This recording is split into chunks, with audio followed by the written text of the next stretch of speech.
9 ऐसे गुनाह हैं जिनसे अल्लाह ताला सख्त नाराज होता है। पहला बड़ा गुनाह, अपनी औलाद को गाली देना और ख़ास तौर पर अपनी बेटी को गाली देना। दूसरा बड़ा गुनाह, अपने बहन भाइयों अजीज़ों वकारिब उनसे बुग़्ज़ रखना, दिल में उनके लिए बुग़्ज़ रखना, हसद रखना।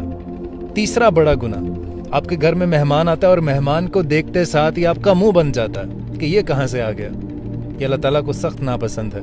उसके बाद सबसे बड़ा गुनाह, अजान हो रही है, अल्लाह ताला आपको बुला रहे हैं और आप अपने कामों में लगे हुए हैं। आपको कोई परवाह नहीं अजान की, ना आप अजान का जवाब दे रहे हैं और ना ही आपको इस बात की परवाह है कि हमने नमाज पढ़नी है। उसके बाद सबसे बड़ा गुनाह कि आप माँ बाप की अकल को कोसते हैं कि आपको तो कुछ पता ही नहीं है, दुनिया कहाँ से कहाँ चली गई। उसके बाद सबसे बड़ा गुनाह कि अगर आप नमाज पढ़ी है उसके बाद आप दुआ नहीं मांगते। उसके बाद सबसे बड़ा गुनाह कि दस्तरख्वां लग गया, खाना लग गया आपका और आप आपस में गुफ्तगू और गप्पे वगैरह लगा रहे हैं खूब किस्म की। उसके बाद सबसे बड़ा गुनाह खड़े होकर पानी पीना।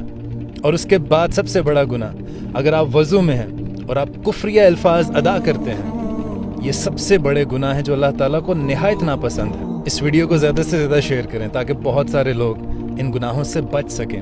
अगर बचे ना सही एटलीस्ट उनको नॉलेज हो कि ये हम गुनाह कर रहे हैं। जज़ाकल्लाह।